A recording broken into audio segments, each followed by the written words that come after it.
Well, Right Honourable Speaker, I have the honor to present to Parliament a comprehensive update on the recent developments regarding Ghana's diplomatic mission in Washington DC, United States of America. As members of this August House may be aware, the Ministry of Foreign Affairs took an extraordinary but necessary step on the 26th of May 2025 to temporarily close the mission in Washington, D.C. and recall staff to Accra following reports of grave legal infractions.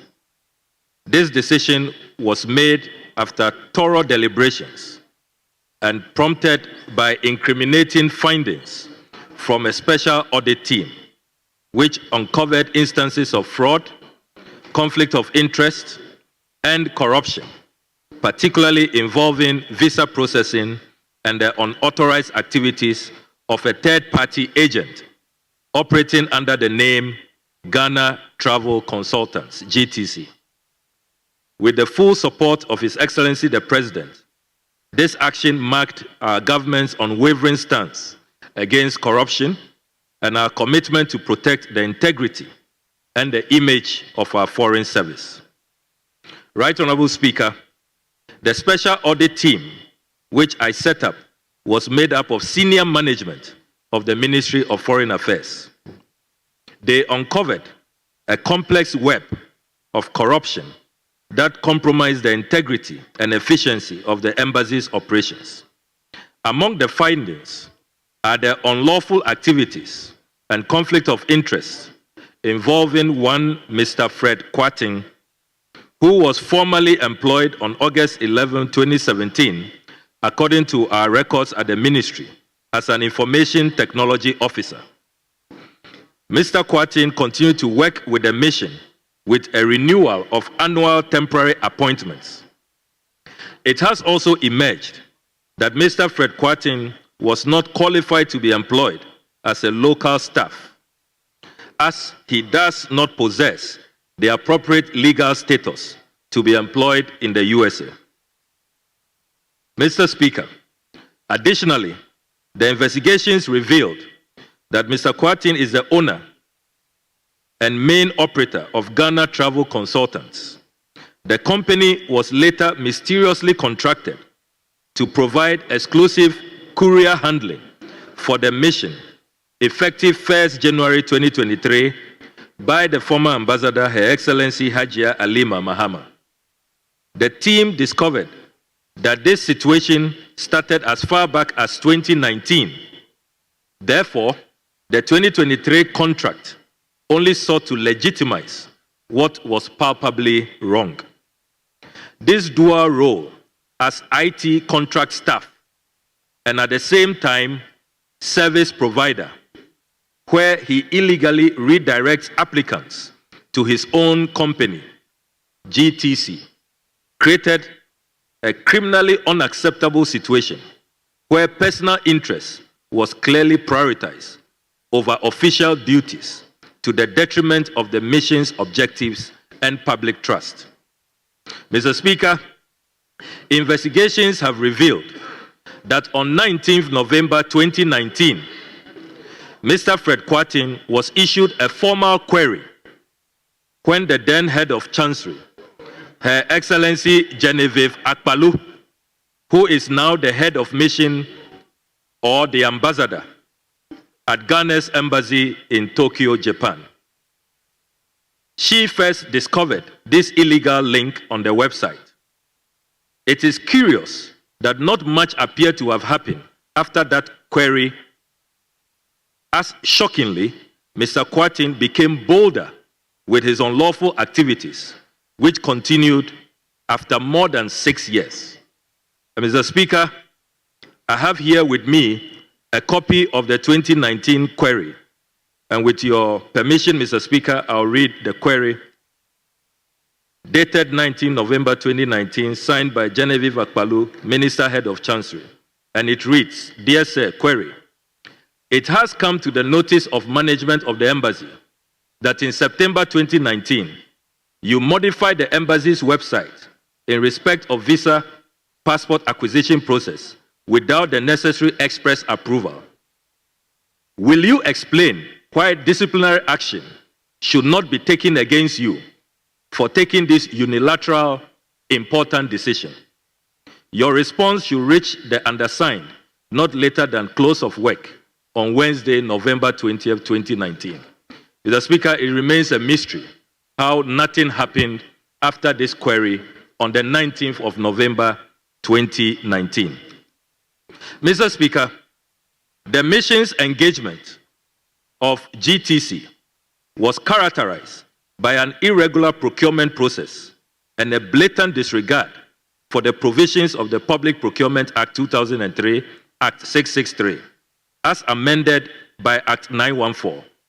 Furthermore, the contract between the mission and GTC, Financial Administration Regulations 2004, LI 1802. Mr. Speaker, this lack of adherence to established protocols undermines the principles of accountability and good governance that we strive to uphold in our diplomatic missions. Nonetheless, the head of consular section, who has oversight responsibilities for all consular activities, including visa and passport processing, and the head of chancery, cannot reasonably claim to have been unaware of the prevailing circumstances. Thus, their failure to perform in a proper manner the duties imposed on them contravened regulations, undermined efficient conduct, and brought the image and the good name of the Republic of Ghana into disrepute. According to their own account, GTC had been depositing unspecified amounts into an unauthorized welfare account being operated by the mission, and these payments were not subject to audit until the payments were discontinued. This fact was known to the staff of the mission, and the said funds were used for unofficial activities by the mission on the blind side of the Ministry of Foreign Affairs. The team discovered that GTC's website was directly linked to the mission's website for courier services, providing no alternative options to applicants. This unauthorized and illegal arrangement not only limited the applicant's choice, but also compelled the applicants to opt for the courier service provided by Mr. Fred Kwarteng. Right Honourable Speaker, it is noteworthy that Fred Kwarteng's company operates from offices located about a 40-minute drive from the embassy, raising concerns regarding the nature of this arrangement and the extent of oversight exercised by the embassy. While the company operates a dedicated driver service that picks up and drops off passports between GTC and the mission, applicants have the option to drop off and collect their documents in person at GTC. It remains a mystery how GTC was allowed to become an annex of our embassy in Washington, DC.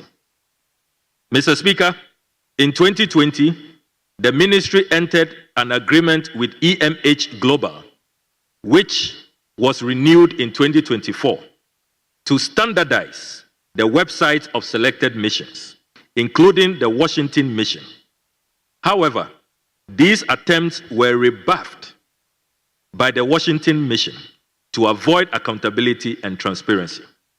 Even though Ghana paid for this contract to standardize all websites, only the Washington DC website was not standardized and reconfigured. Everything was done by staff of the mission to prevent EMH Global to carry out their legitimate contract, which they had earned by the previous government. Mr. Speaker, to date, that synchronization has not been done. Had it been done, the link used to redirect applicants to GTC's website for the illicit business would have been curtailed. It cannot, therefore, be justifiably claimed that this action was executed at the mission by a lone wolf at the lower echelons of the mission's hierarchy. Mr. Speaker, you will agree with me that all service-related revenue must be managed in accordance with the Public Financial Management Act 2016, Act 921, and establish ministry protocols under the Fees and Charges Miscellaneous Provisions Act 2022, Act 1080, which was passed by this esteemed House. Following the COVID-19 pandemic, the mission adopted a full online mailing system for visa and passport dispatch. Again, this was managed by Mr. Fred Kwarteng. Under this arrangement, applicants were offered delivery options via FedEx and USPS, for which they were charged a whopping $29.75 United States dollars each. Additionally, Mr. Kwarteng's company, GTC, also introduced a new service where he invited applicants to come for assistance in completing visa and passport forms, where he charged them between 60 and 100 United States dollars per applicant. Mr. Speaker, it will interest you to know that 99% of all applicants utilize the services of GTC, meaning 99% of all applicants paid an extra, unauthorized, illegal, a figure not approved by this House under our fees and charges law, between $29 and $100. Mr. Speaker, investigations conducted by the top management of our ministry reveals that GTC dispatched between 150 to 350 visas and passports daily. Therefore, on average, about 250 visas and passports were dispatched daily by GTC. Right, Honourable Speaker, this implies that yearly GTC dispatched approximately 62,500 visas and passports. Mr. Fred Kwarteng was therefore raking an estimated $1,859,375 United States dollars annually for courier services alone.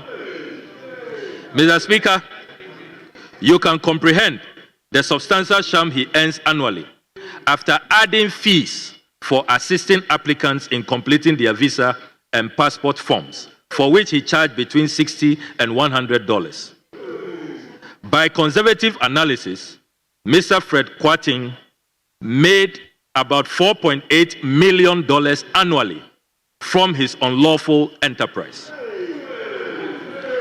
Mr. Speaker, it is important to emphasize that there was no share, there was no revenue sharing arrangement with the ministry. The Ministry of Foreign Affairs had no share. This $4.8 million was controlled totally by Mr. Fred Kwarteng. Mr. Speaker, given that these are funds that were derived, Mr. Speaker, given that these are funds that were derived from unauthorized operations, it has become imperative to invite the Economic and Organized Crime Office and the Attorney General to investigate, trace the proceeds, and prosecute Mr. Fred Kwarteng and his collaborators as instructed by Minister, President Mahama. Minister, this we have promptly done. Minister, just hold on. Is there a point of order? Mr. Speaker, let me apologize to the Minister for interrupting him. But I have a copy of the statement he distributed to us. And I've been following him. It seems the Minister is reading a different statement from what we have. Because in the statement I have, Mr. Speaker, page 4. Page 4. Hold on.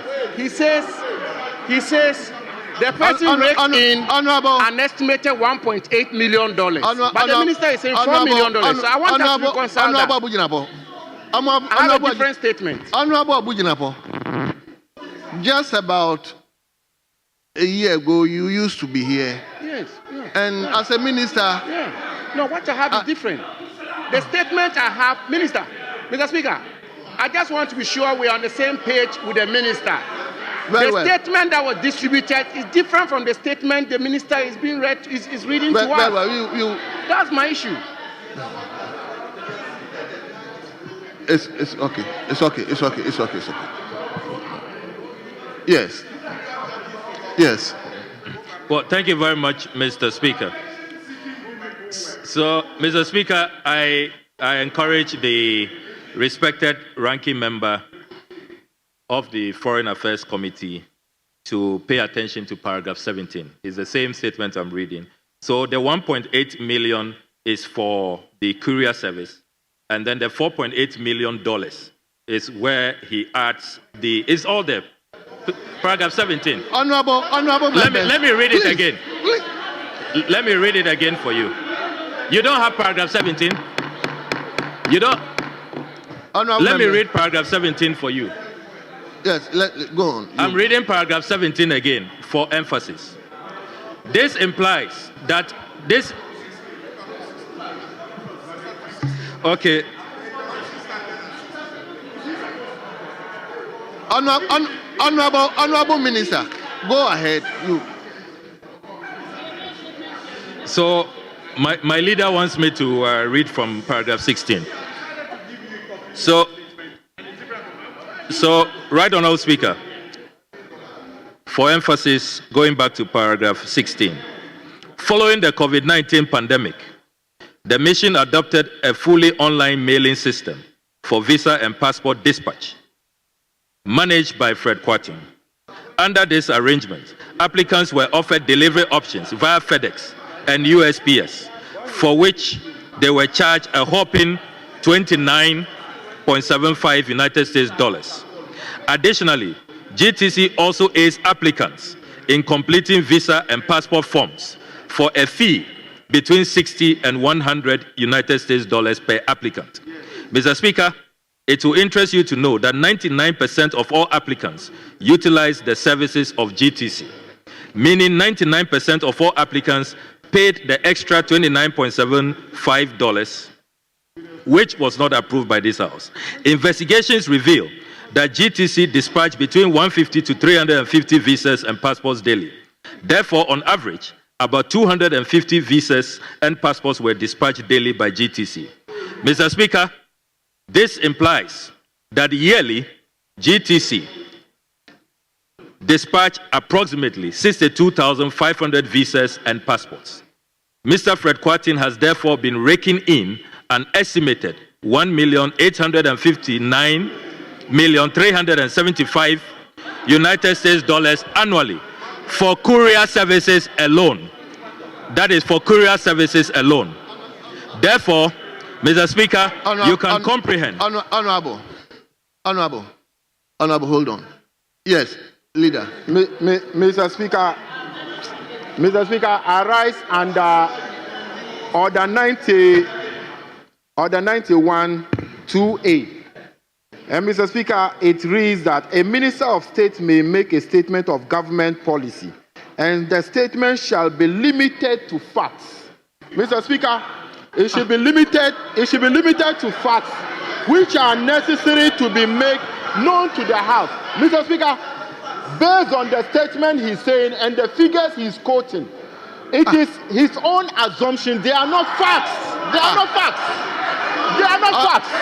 Honorable leader. No, they are not facts. Honorable leader. So, Mr. No. How will you know that it's not a fact? Mr. Speaker, the minister is making his statement based on assumption, and assumptions are not facts.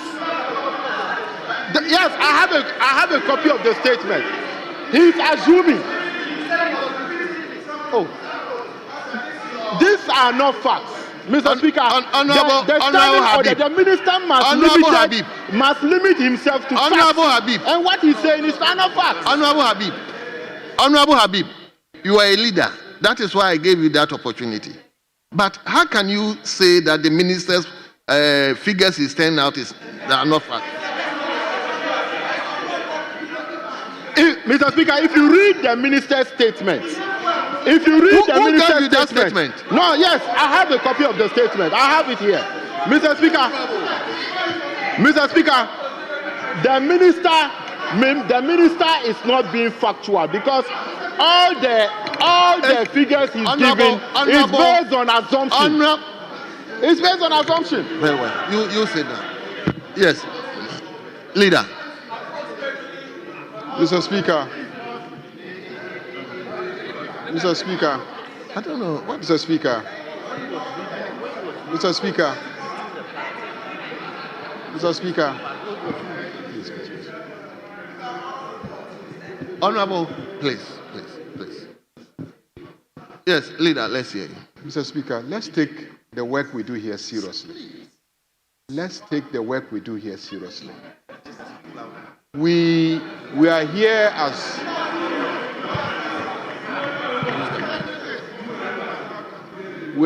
as members of Parliament to hold the executive accountable. We have a right to demand that members of the executive, specifically ministers, are brought to this House to brief us on certain matters. Mr. Speaker,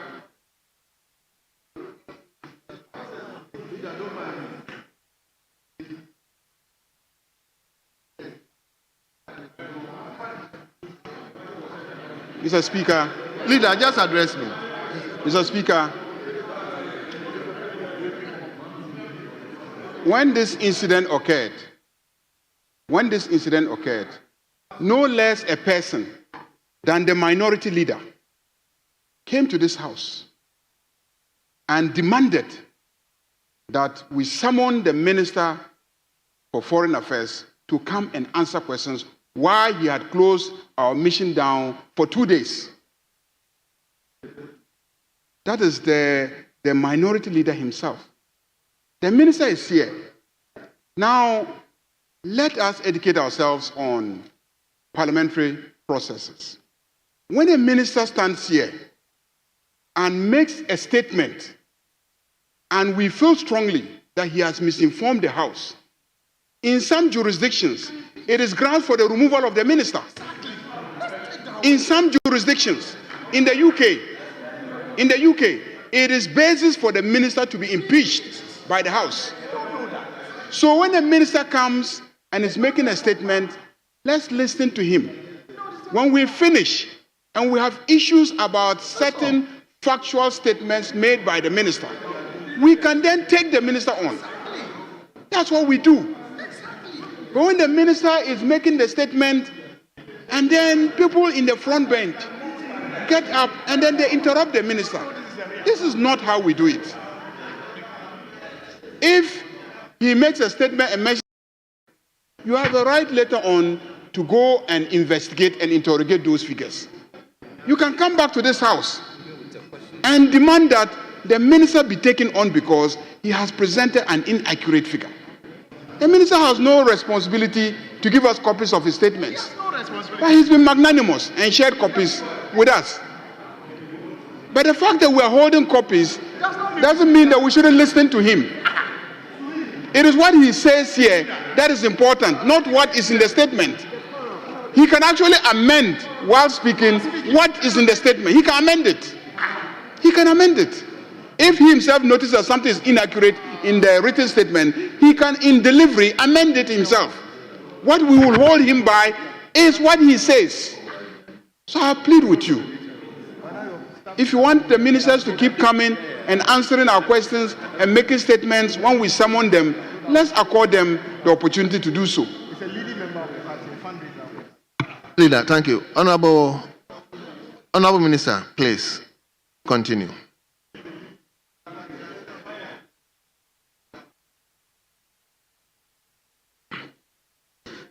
I'm grateful to you, Mr. Speaker. Mr. Speaker, let me state for the record that I am happy to make available the full report of the audit team for members to study and appreciate.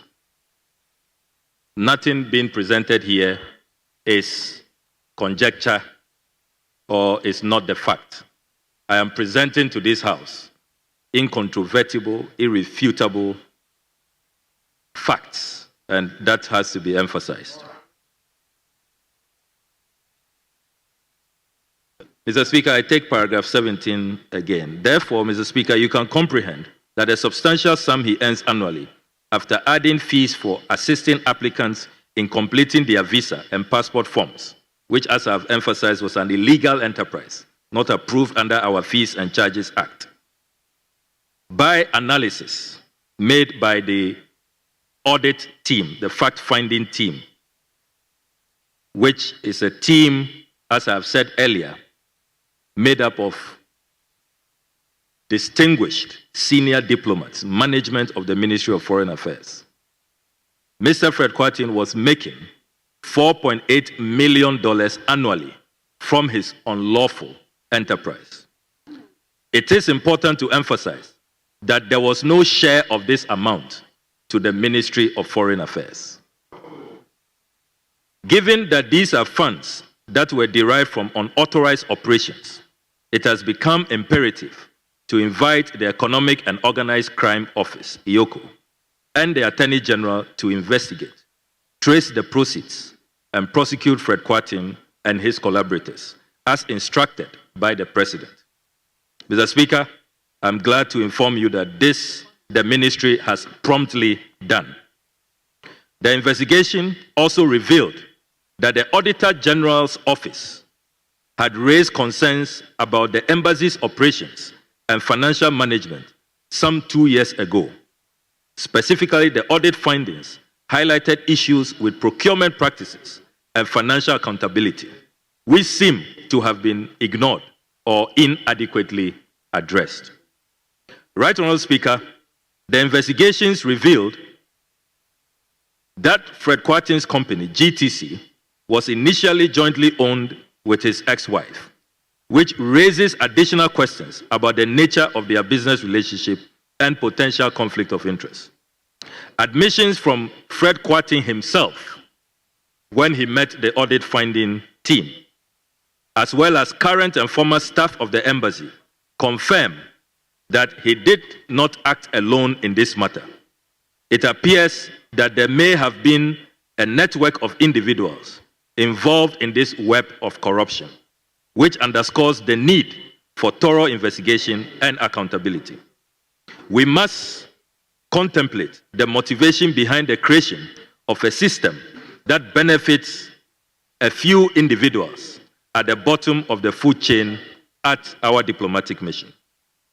Mr. Speaker, in light of these findings and in accordance with the reset agenda, my ministry took the following decisive actions with the full blessing of President John Mahama. 1, the immediate dismissal of Mr. Fred Kwarteng. 2, the recall of all staff of the Ministry of Foreign Affairs posted to the Washington mission. 3, the swift dissolution of the embassy's IT department. 4, the suspension of all the embassy's locally recruited staff. 5, the Auditor General was promptly invited to conduct a forensic audit of all transactions. 6, the temporary closure of the embassy to finalize the restructuring and systems overhaul at the embassy. We also issued a press release informing the public of the impending reopening of the embassy 3 days after, that is on the 29th of May, 2025. Right Honourable Speaker, following the closure, I appointed the respected and distinguished Ambassador Mrs. Jane Gasu Aheto, who was the head of legal department until this recent appointment, as the acting head of mission, and tasked her to lead a team of senior foreign service officers and personnel from the research department to Washington DC.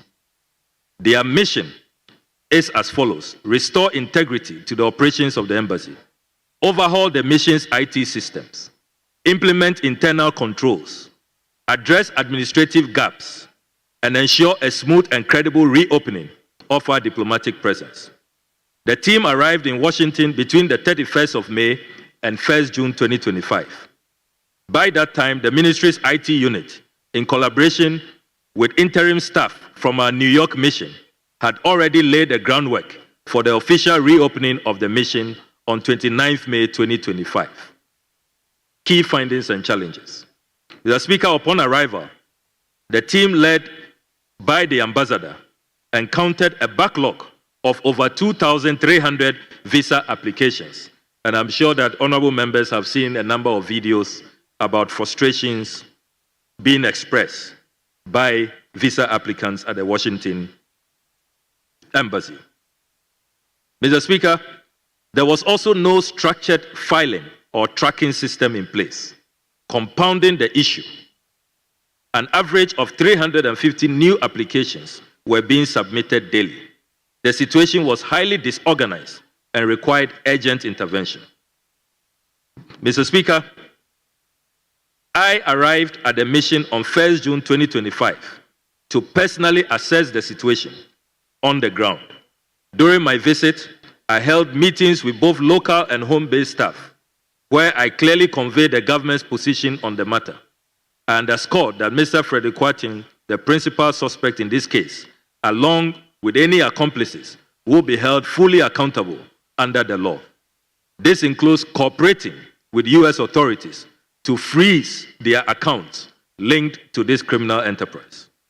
Right, Honourable Speaker, I issued a series of directives which are currently being enforced. The establishment of an internal investigative committee to probe all locally recruited staff. IOCO has been formally notified to pursue Mr. Fred Kwarteng, to trace the proceeds of crime, and to have him brought to Ghana for prosecution. A complete overhaul of the IT department and digital platforms. The streamlining of the Client Services Center to enhance transparency. Implementation of a secure and trackable mailing system. Renovation of the Chancery building to uplift its deteriorating image. And introduction of a biometric clocking system to monitor staff attendance.